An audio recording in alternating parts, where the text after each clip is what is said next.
This episode of On the Record is brought to you by Associated Equipment Distributors. I'm Executive Editor Kim Schmidt. We're at the Farm Progress Show in Decatur, Illinois. Welcome to On the Record. Here's an update on what's currently impacting the ag equipment industry.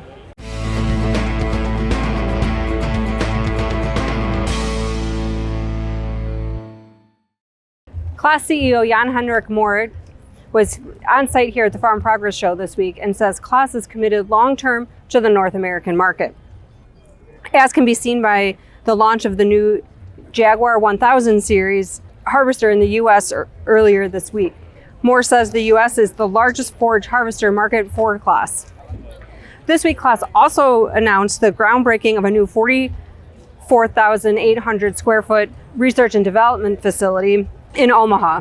At the Farm Progress Show, Mohr stressed the new R&D center has nothing to do with the tariffs, but was something that was in the works already before those announcements came. I caught up with Eric Graby, Vice President of the Americas for Claas, here at the show to get his take on what's going on with the business and what they're seeing in the market looking ahead the end of 2025 and into 2026. Our fiscal year ends actually at the end of September, but our quarter one is everybody else's quarter three or four or whatever. But, if I look at it, certainly pressure on the commodity side of things. Inputs have stabilized a little bit from what we saw back in the COVID days or whatever. But I think the other thing is some of the unknowns are still out there. As an example, interest rates. I think there's still this, I would say, collective thinking that the Fed is going to make a move. It might be a small one, but I think it at least gives a signal to people that things are starting to improve. However, having said that, I still think that we're going to stay in a pressured market for at least another couple of quarters before we start to see a large amount of resurgence. Even so, if we get, sounds like everyone's pretty confident September we're getting a cut. Yeah, 25 basis points.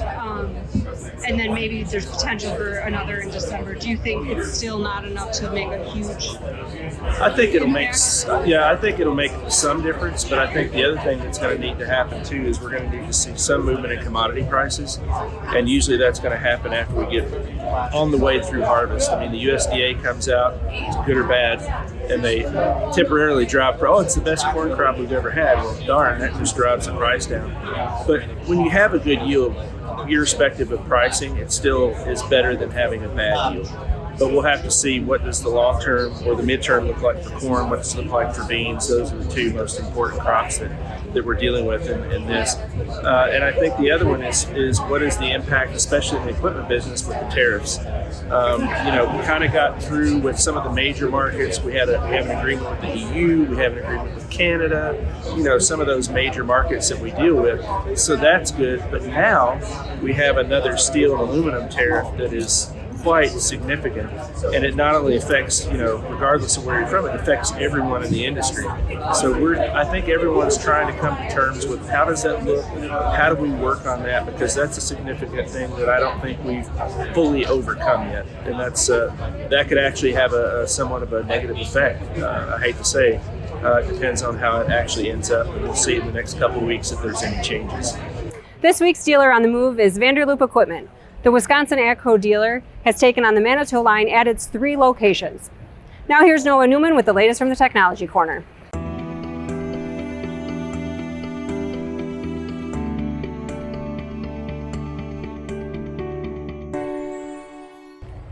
Thanks a lot, Kim. We're here at the Varied Industries tent, one of my favorite parts of the Farm Progress Show. I mean, it's a technology goldmine in here. Follow me inside. I want to show you something very innovative from a company called InnerPlant. It's called CropVoice. Let's check it out. What we have here is a traditional soybean, and when I laze it, you can see the chlorophyll fluorescence. So if we went outside and looked at the corn, looked at the grass, you'd see this red glow, because that's just chlorophyll. Over here, you can see the inner plant signal, which is the plant saying, hey, I've activated genes in my immune system to fight off fungus, I'm infected, come help me. So what that looks like commercially is we create a fungal detection network similar to a cell network. Instead of cell towers, we build plots using this sensor to create a network of plots that are imaged twice a day by this machine.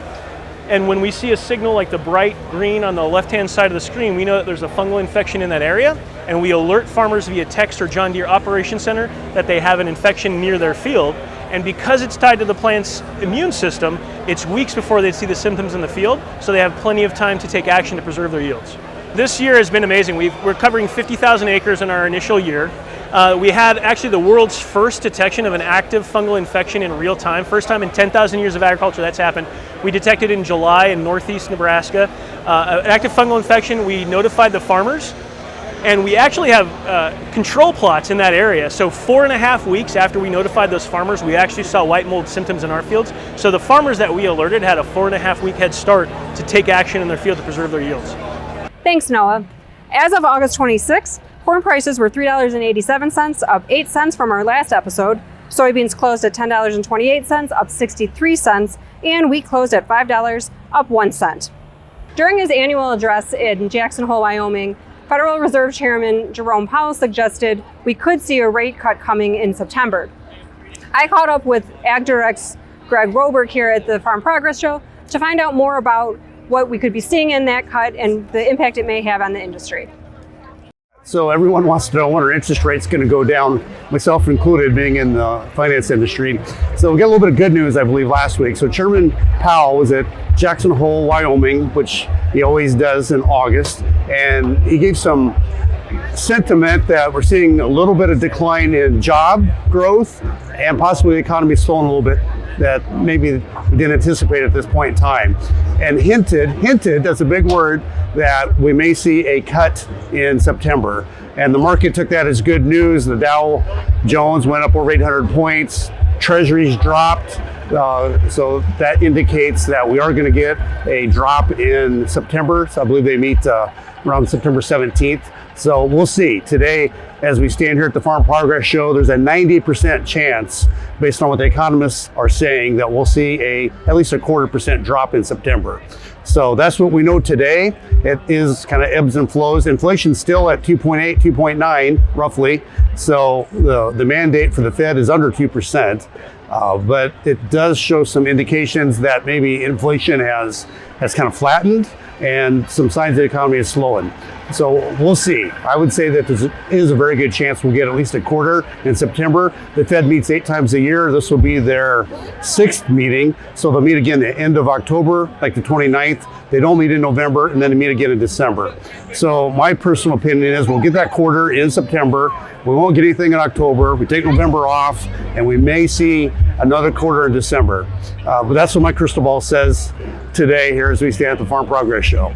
Shortline ag equipment manufacturer Dual Lift is entering the retail dealer business. In an exclusive interview with Ag Equipment Intelligence editors, owners David and Ben Helbush say their Columbus, Nebraska business has acquired the assets of Linco-Precision in El Paso, Illinois. The Shortline dealership will operate under the new name of DL Shortlines. Linco's primary lines include Dual Lift, Bremer, Wallinga, and New Leader.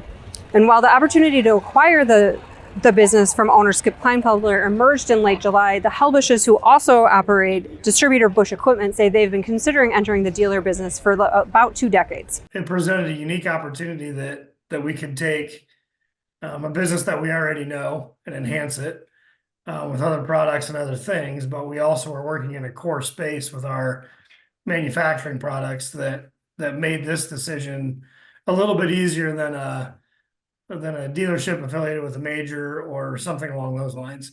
So it's kind of it's a short line oriented business.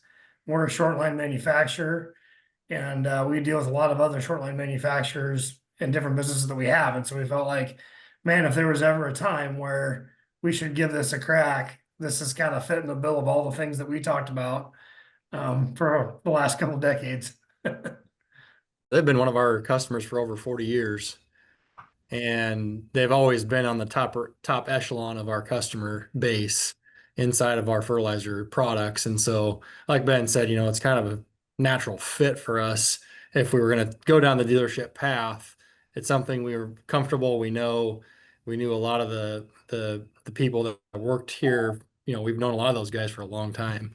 And so it's been a good fit for that reason. This week's DataPoint is brought to you by the Precision Farming Dealer Summit. To learn more, visit precisionfarmingsummit.com. According to USDA, total demand for U.S. fuel ethanol has grown since 2016. Data from March 2025 showed the U.S. average blend rate was 10.1%, the 9th consecutive month above the implied minimum federal blend rate of 10%, while the 12-month moving average blend rate stood at 10.2%. The average blend rate has largely been at 10% or higher since 2020.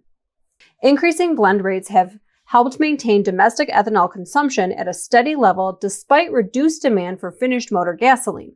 Moreover, since 2023, international demand for ethanol has steadily risen and provided additional support for U.S. fuel ethanol production. In March 2025, U.S. ethanol exports rose to their 5th highest monthly total of all time, 196 million gallons, up from 110 million gallons in March 2016, pushing the 12-month average export level to a record high of 167 million gallons.